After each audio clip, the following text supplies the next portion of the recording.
ne vous a pas demandé, vous vous taisez. Lorsqu'on vous demande si vous ne connaissez pas, dites que je ne connais pas. C'est une qualité, c'est des vertus. Alors, Monsieur le Président, lorsque vous prenez ces faits, les délits qui sont articulés contre mon client, puisque jusqu'à preuve du contraire, il bénéficie d'un principe sacro-saint en droit pénal, la présomption d'innocence, jusqu'à ce que votre décision soit rendue à l'audience publique, mon client, il a été prouvé, il a été démontré.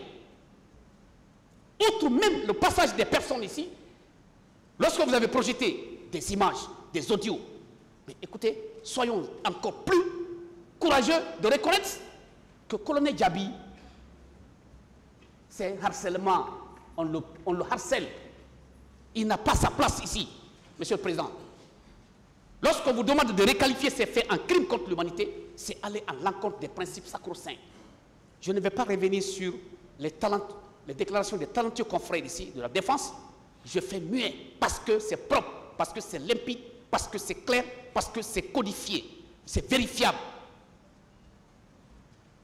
Le principe de la non-rétroactivité de la loi, c'est l'application de la loi pénale dans le temps. C'est réglé.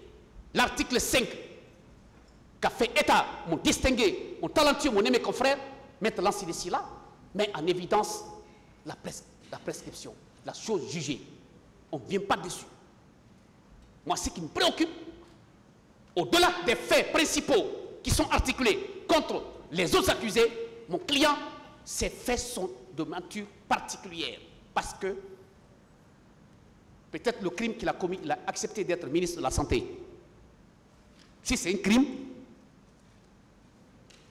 maintenant, désormais, lorsqu'on vous demande d'être posté, d'être nommé au rang du ministre de la Santé, c'est un crime. S'il était ministre de l'économie et des finances, certainement il n'allait pas être là.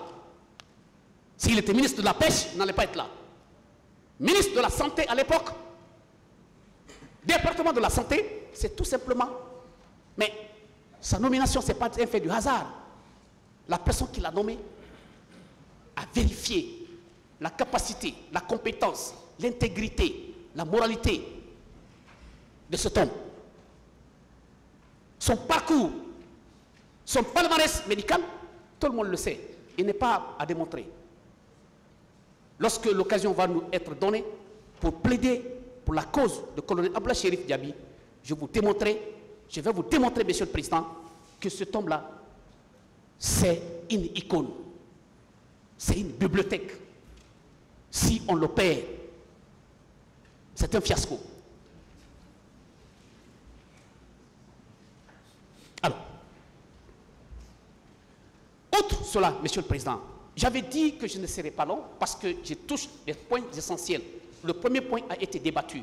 Il s'agit de l'ordonnance elle-même, les pages 41.6, les pages 42.11 que j'ai fait état, également les réquisitions du parquet, notamment les pages 2.4 et les pages 8.5 que je vais entamer.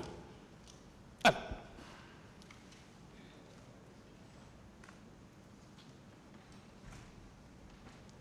lorsqu'il s'agit de ces pages, Monsieur le Président,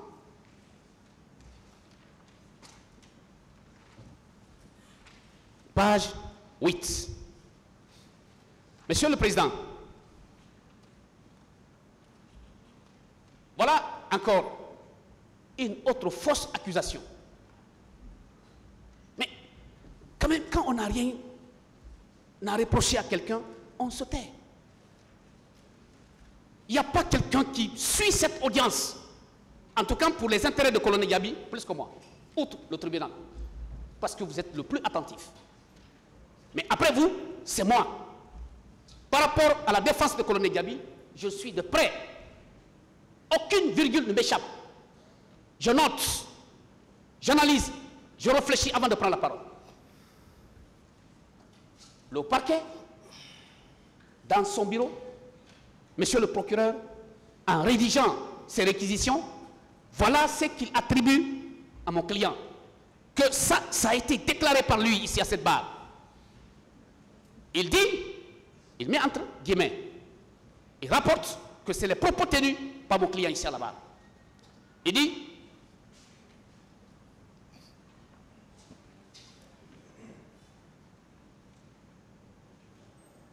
moi-même, à ma qualité de ministre de la Santé et de l'Hygiène publique, j'en viens là-bas, c'est pas là-bas d'abord, il dit, voilà, après les événements du 28 septembre 2009, le gouvernement n'avait mis en place aucune commission interministérielle pour gérer la crise. Mais souvenez-vous, au moins, à la toute première audience de colonel Abla Chérif Diaby, la première journée, le colonel Abla Chérif Diaby, il a été demandé quelles sont les dispositions que vous avez prises lorsque s'est survenu cet événement malheureux. Il a dit, un comité de crise a été mis en place. Un comité de crise a été mis en place. Lui, en tant que chef de département de la santé, il ne s'est pas mêlé. Parce que c'est à lui qu'on doit rendre compte. Et lui, à son tour, il rendra compte à qui de droit. Mais le comité a été mis en place automatiquement. Automatiquement. Ce comité a géré la situation qui se prévalait. Ce jour-là, un comité de crise a été mis en place. Les membres de ce comité sont connus. Il ne s'est pas limité là. Il ne s'est pas contenté de ce comité. Lorsqu'on a constaté effectivement la présence des corps, il a mis en place une commission chargée de restitution des corps. Cette commission également, ces personnes sont connues. Il s'agit notamment, cette commission était présidée par El Hadj Koutoubou Sagnon. El Hadj Koutoubou est vivant. À côté de lui, paix à son âme, Général Toto était présent. À côté de ce dernier, il y avait le professeur Hassan qui est passé à la barre ici. Et vous avez entendu le témoignage du professeur Hassan. Il a dit c'est lui, l'administrateur des morts. C'est lui qui a géré les corps.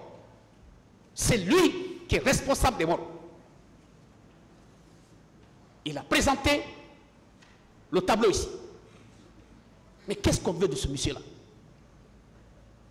Qu'est-ce qu'on veut de lui réellement?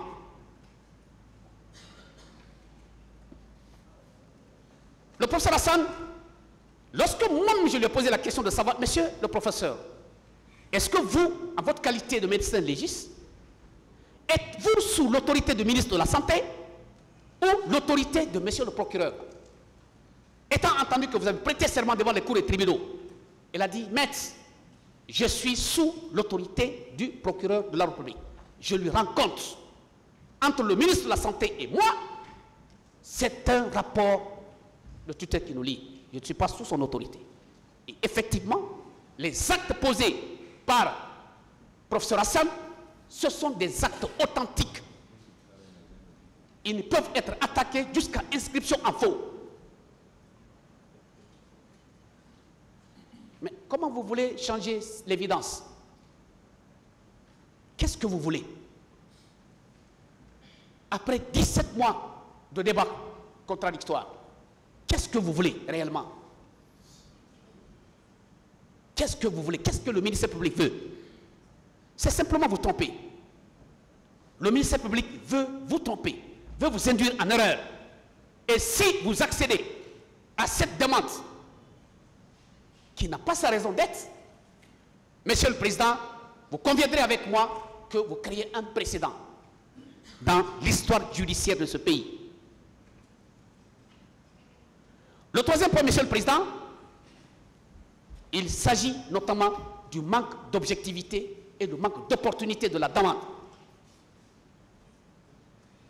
L'objet visé, qu'est-ce que le ministère public veut?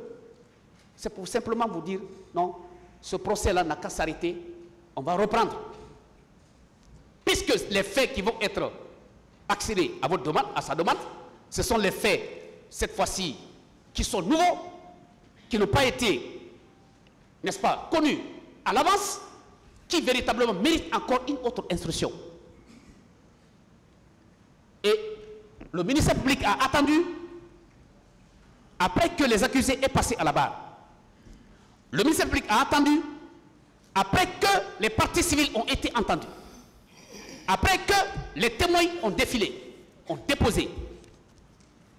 Pour vous dire non, Monsieur le Président, le ministère public a attendu, après la projection des images et des audios. Mais ces images-là, tout le monde en a ça dans le téléphone. On a perdu simplement le temps. Le discours de Monsieur le Président de la République, tout le monde a ça.